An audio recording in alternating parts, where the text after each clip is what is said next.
आज का हमारा टॉपिक है duplicate rows and their elimination. हमारे पास अगर डुप्लीकेट रोज है तो उसको हमने कैसे निकालना है, उसके लिए हम जो कीवर्ड इस्तेमाल करेंगे वो है डिस्टिंक्ट कीवर्ड। ठीक है, तो कल के वीडियो में भी हमने इस शब्द का यूज़ किया था और मैंने आपको वहाँ पे थोड़ा सा डेमोन्स्ट्रेशन दिया था कि डिस्टिंक्ट कीवर्ड का इस्तेमाल हम कहाँ पे करते हैं।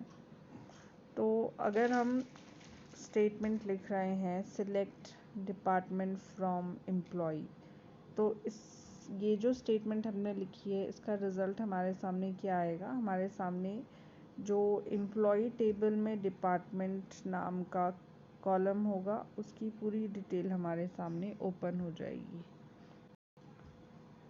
इस तरीके से आपको वो डिटेल दिखेगी। डिपार्टमेंट जो है आपका कॉलम और ये जितने भी इसमें रोज़ है वो आपके सामने आपकी स्क्रीन पे सीक्वल प्रॉम्प्ट पे आपको दिखाई देगी। ठीक है, अब आप इसमें देख रहे हैं कि कुछ इसमें एक वैल्यूज़ 2 या 3 बार आपको दिखाई दे रही है। जैसे कि ये डिपार्टमेंट आपका पर्सनल है, ये सिंगल वैल्यू है इसमें। ठीक है, फिर ये प्रोडक्शन है, ये 2 बार है यहाँ पे। फिर ये R&D डिपार्टमेंट है, ये 3 बार इसकी वैल्यू है। अब आपको ये जो डुप्लीकेट वैल्यूज़ है वो आपको नहीं चाहिए, आपको सिंगल वैल्यू चाहिए। ठीक है, आपने सिर्फ डिपार्टमेंट्स के नेम जानने, आपने ये नहीं जानना कि कितनी बार ये डिपार्टमेंट इस टेबल में आपकी वैल्यूज़ इंसर्ट हुई है।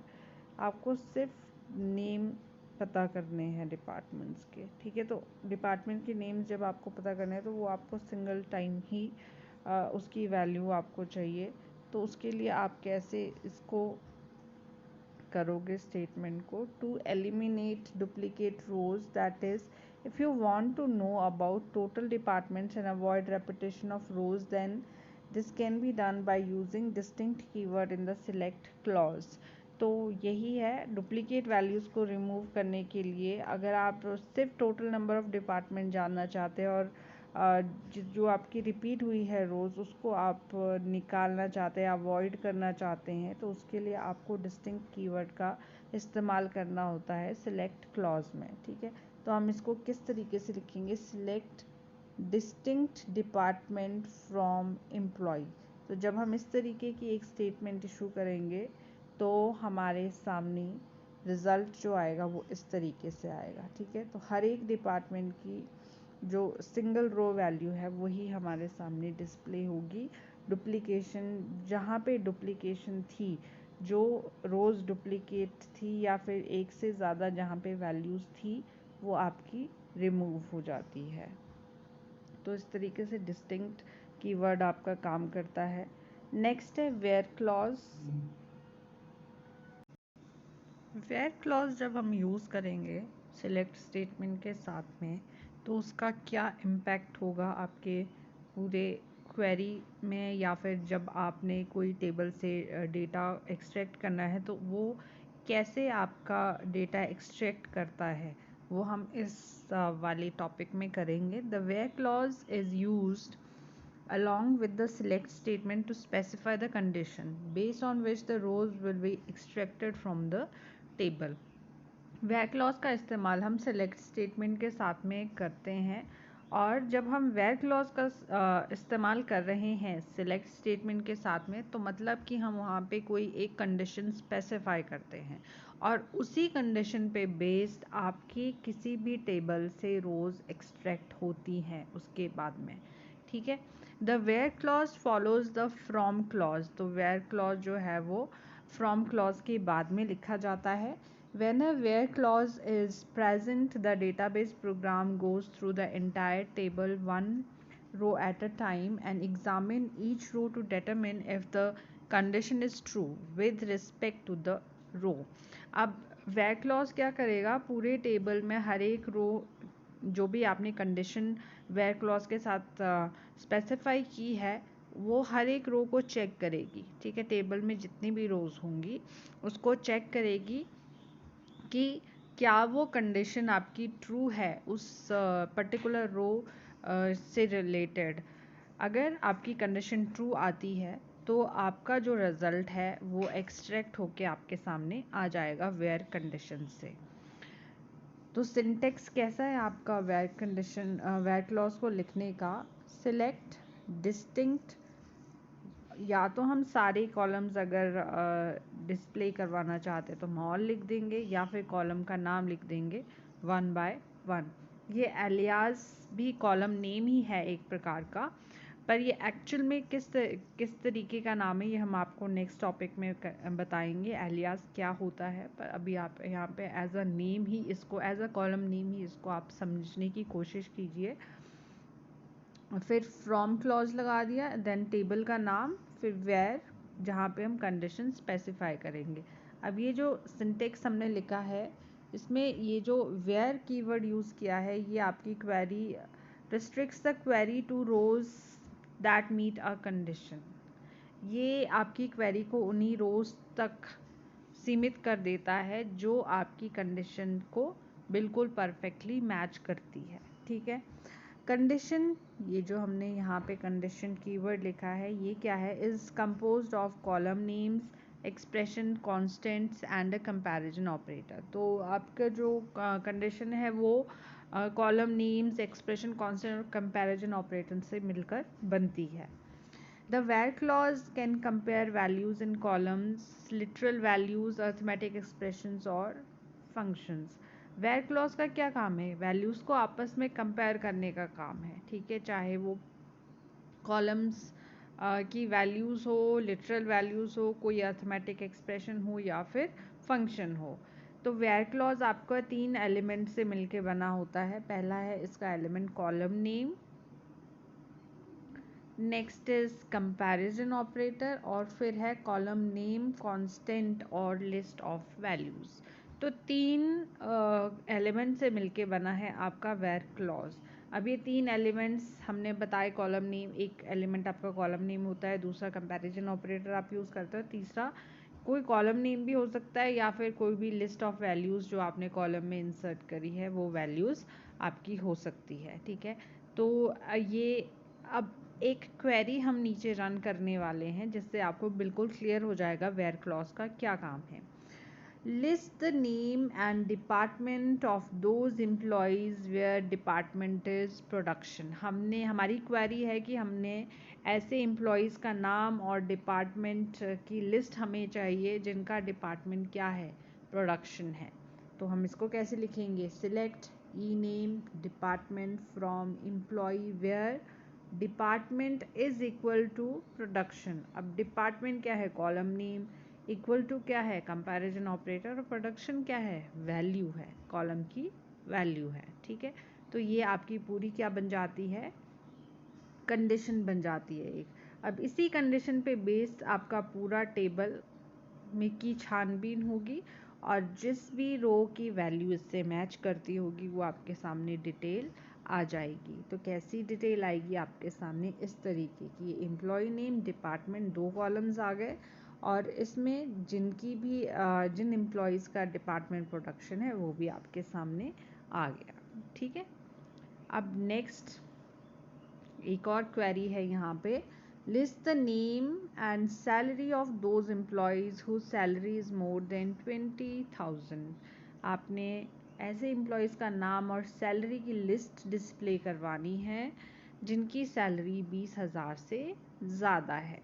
ठीक है। तो कैसे लिखेंगे, select employee name, salary from employee where salary is greater than 20,000। ठीक है। तो ये आपका, आपने क्वेरी लिखी और इसका रिजल्ट आपके सामने ये ऐसे डिस्प्ले हुआ, ई नेम सैलरी। तो ये एम्प्लॉयज़ के नेम है और ये उनकी सैलरी है जो कि 20,000 से ज़्यादा है। ठीक है। नेक्स्ट अब हम करेंगे कंपैरिजन और रिलेशनल ऑपरेटर, जो कि हम पहले भी कर चुके हैं। आपको पता है कंपैरिजन और रिलेशनल ऑपरेटर्स क्या होते हैं और उनका इस्तेमाल क्यों किया जाता है। तो जब भी हम कोई कंपैरिजन और रिलेशनल ऑपरेटर इस्तेमाल कर रहे हैं तो उनका इस्तेमाल हम करते हैं किन्हीं दो वैल्यूज़ को कंपेयर करने के लिए, या किसी एक पूरे एक्सप्रेशन को दूसरे एक्सप्रेशन से कंपेयर करने के लिए। ठीक है, तो जो वेरियस रिलेशनल ऑपरेटर्स हमारे पास इस्तेमाल होते हैं वो है equal to, greater than, less than, greater than equal to, less than equal to and not equal to. ठीक है, अब इन कैरेक्टर डेटा टाइप, अगर आपका डेटा टाइप कैरेक्टर है तो कंपैरिजन जो साइन है आपका, लेस देन साइन है, उसका मतलब है अर्लियर इन अल्फ़ाबेट, मतलब जो आपके पास अल्फ़ाबेट है उसमें पहले आता है। ठीक है, और इसका इस साइन का, ग्रेटर देन साइन का मतलब है अल्फ़ाबेट जो है वो बाद में आता है। जैसे कि यहाँ पे आपके सामने एग्जाम्पल दिया है, D earlier than E, C earlier than F, K later than C। ठीक है, मीन जो D है वो E से पहले आता है, C F से पहले आता है, K C के बाद आता है। ठीक है, तो इस तरीके से हम कैरेक्टर कंपैरिजन भी कर सकते हैं।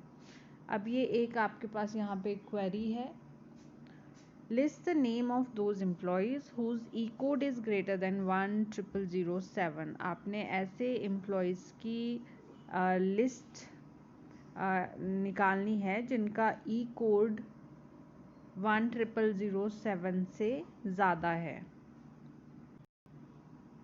तो क्वेरी कैसे हम इसके लिए लिखेंगे, select E code E name from employee where E code is greater than 10007।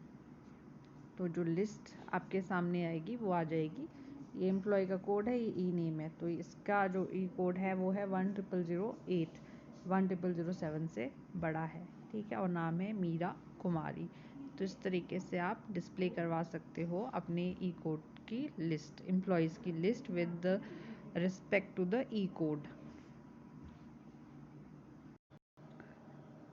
Next query है आपकी, list the e-code name and salary of those employees whose e-code is 10004।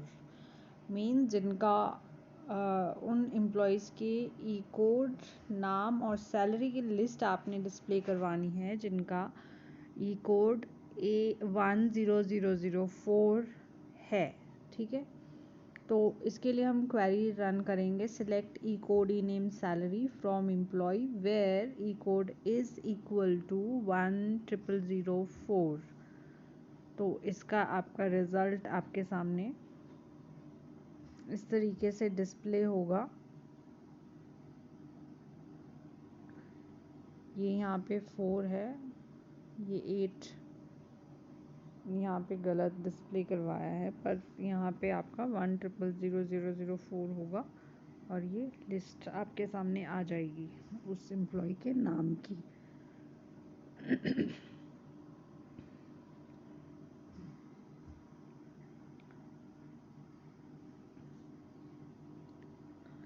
ये आउटपुट थोड़ा सा गलत यहाँ पे दिया है, आपको एक और कॉलम यहाँ पे डिस्प्ले होगा, वो है सैलरी कॉलम, क्योंकि हमने ऊपर जो क्वेरी दी है उसमें 3 कॉलम्स के नेम हमने दिए हैं। तो यहाँ पे आपका ये सैलरी कॉलम भी डिस्प्ले होगा और जो 1000004 एम्प्लॉय होगा उसकी जितनी भी सैलरी होगी वो भी साथ में यहाँ पे डिस्प्ले होगी। तो ये था आपका कंपैरिजन ऑपरेटर्स जैसे आपने इस्तेमाल करने हैं। नेक्स्ट है logical operators. A logical operator combines the result of two component conditions to produce a single result based on them, or to invert the result of a single condition. There are 3 logical operators in SQL. These are, तो logical operators आप कहाँ पे इस्तेमाल करते हैं, जहाँ पे आपके पास 2 कंडीशंस दी हैं, उन दोनों कंडीशंस को कंपेयर करके जो आपके पास रिज़ल्ट आता है। ठीक है, एक सिंगल रिज़ल्ट आपने अगर प्रोड्यूस करना है तो उसके लिए आप लॉजिकल ऑपरेटर्स का इस्तेमाल करते हैं। या फिर अगर आप चाहते हैं जो कंपैरिजन करके आपके पास सिंगल रिज़ल्ट आया है उस रिज़ल्ट को आप इन्वर्ट करना चाहते हो, उस रिज़ल्ट को आप उल्टा कर देना चाहते हैं, तो किसी भी सिंगल कंडीशन जो आपके पास होती है उसके रिज़ल्ट को आप इन्वर्ट करना चाहते हैं, तो भी आप लॉजिकल ऑपरेटर्स का इस्तेमाल करते हैं। तो सीक्वल में हमारे पास 3 तरीके के लॉजिकल ऑपरेटर्स हैं। कौन कौन से हैं वो? एंड, और, नॉट। तो एंड ऑपरेटर जब हम इस्तेमाल करेंगे तो इसकी वैल्यू जो रिज़ल्ट है वो ट्रू आएगा अगर both component conditions are true. अगर दोनों की दोनों कंडीशंस का रिज़ल्ट आपके पास ट्रू आता है तो आपके पास ये इस ऑपरेटर का रिज़ल्ट भी ट्रू आएगा। और में क्या होगा? और में आपके पास रिज़ल्ट ट्रू आएगा अगर दोनों कंपोनेंट कंडीशंस में से कोई एक कंडीशन भी आपकी ट्रू होती है। ठीक है, यहाँ पे ज़रूरी नहीं है दोनों कंडीशंस का रिज़ल्ट ट्रू आना चाहिए। दोनों में से किसी एक कंडीशन का रिज़ल्ट ट्रू आता है तो आपके पास और लॉजिकल ऑपरेटर का रिज़ल्ट भी ट्रू आता है। अब यहाँ पे नॉट ऑपरेटर में क्या होगा? It returns false if the following condition is true. अगर आपके पास एक सिंगल कंडीशन दी है और उसका रिज़ल्ट ट्रू है तो आपके पास लॉजिकल ऑपरेटर से नॉट ऑपरेटर का रिज़ल्ट क्या आएगा? फॉल्स आएगा, क्योंकि ये क्या कर देगा? इन्वर्ट कर देगा उस रिज़ल्ट को। ट्रू को ये क्या कर देगा? फॉल्स कर देगा। अब ये क्वेरीज यहाँ पे है रन करनी है जो list the name and department of employees working in production and servicing department. अब आपने उन एम्प्लॉयज़ की नेम और डिपार्टमेंट की लिस्ट आपने डिस्प्ले करवानी है जो प्रोडक्शन और सर्विसिंग डिपार्टमेंट में काम करते हैं। तो यहाँ पे हम कैसे क्वेरी रन करेंगे? सिलेक्ट एम्प्लॉय नेम और डिपार्टमेंट। ठीक है, तो हमने यहाँ पे नेम और डिपार्टमेंट ही सिलेक्ट करना था। From employee where department is equal to production और डिपार्टमेंट। ठीक, और डिपार्टमेंट इक्वल्स टू सर्विसिंग। तो दोनों कंडीशन, दोनों में से कोई एक भी अगर हमारी ट्रू होती है तो वो लिस्ट हमारे सामने आ जाएगी। ठीक है, चाहे एम्प्लॉय आपका प्रोडक्शन डिपार्टमेंट में है या फिर सर्विसिंग डिपार्टमेंट में है, तो आपका रिज़ल्ट उस हिसाब से डिस्प्ले होगा। तो ये है आपका रिज़ल्ट इस क्वेरी का। एम्प्लॉय नेम ये प्रोडक्शन डिपार्टमेंट का है, फिर सर्विसिंग डिपार्टमेंट है और फिर प्रोडक्शन डिपार्टमेंट है। ठीक है, तो ये 3 एम्प्लॉयज़ है जो इन दोनों डिपार्टमेंट्स में काम करते हैं। नेक्स्ट है list the name, salary and city of those employees who are living in Jalandhar and have the salary greater than 10,000। अब यहाँ पे दोनों कंडीशंस आपकी ट्रू होनी चाहिए। ठीक है, जो जलंधर में रह रहा है एम्प्लॉय और जिसकी सैलरी साथ में कितनी है, 10,000 से ऊपर है, उनका आपने डिस्प्ले करवाना है। तो इसमें कौन सा ऑपरेटर लगेगा? एंड ऑपरेटर, क्योंकि दोनों कंडीशंस आपकी ट्रू होनी चाहिए तभी आपका रिजल्ट डिस्प्ले होगा। तो select E name, salary, city, salary from employee where city equals to Jalandhar and salary is greater than 10,000। तो ये जो है आपके सामने लिस्ट उस एम्प्लॉय की आ जाएगी जो इस कंडीशन को फॉलो करता है। ठीक है, ये नेम है, ये city, and this is the salary greater than 10,000। Next,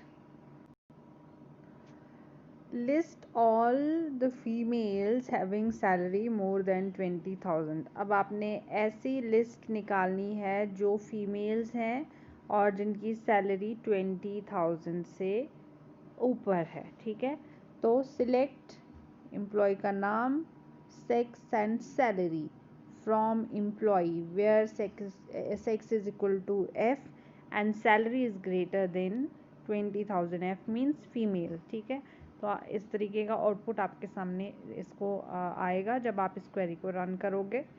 तो ये एम्प्लॉय नेम, ये सेक्स आ गया फीमेल, एंड ये सैलरी जो कि 20,000 से ज़्यादा है।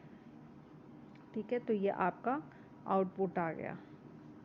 नेक्स्ट, अब फिर list the name of employees who are not males. ऐसे एम्प्लॉयज़ की लिस्ट हमने निकालनी है जो मेल नहीं है, जो पुरुष नहीं है, ठीक है। तो उसमें भी सेम हम select employee name and sex ही करेंगे।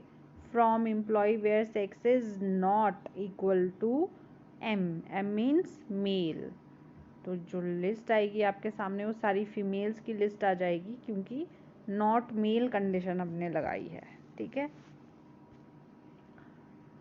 तो ये था आपका लॉजिकल ऑपरेटर्स का इस्तेमाल कैसे करना है आपने। तो इसके साथ में हमारी आज हमने कवर किया comparison operators, logical operators and where clause कैसे इस्तेमाल करना है सिलेक्ट स्टेटमेंट में, और डिस्टिंक्ट कीवर्ड का क्या काम है। तो कहीं पे भी कोई भी प्रॉब्लम है तो आप पूछ सकते हैं।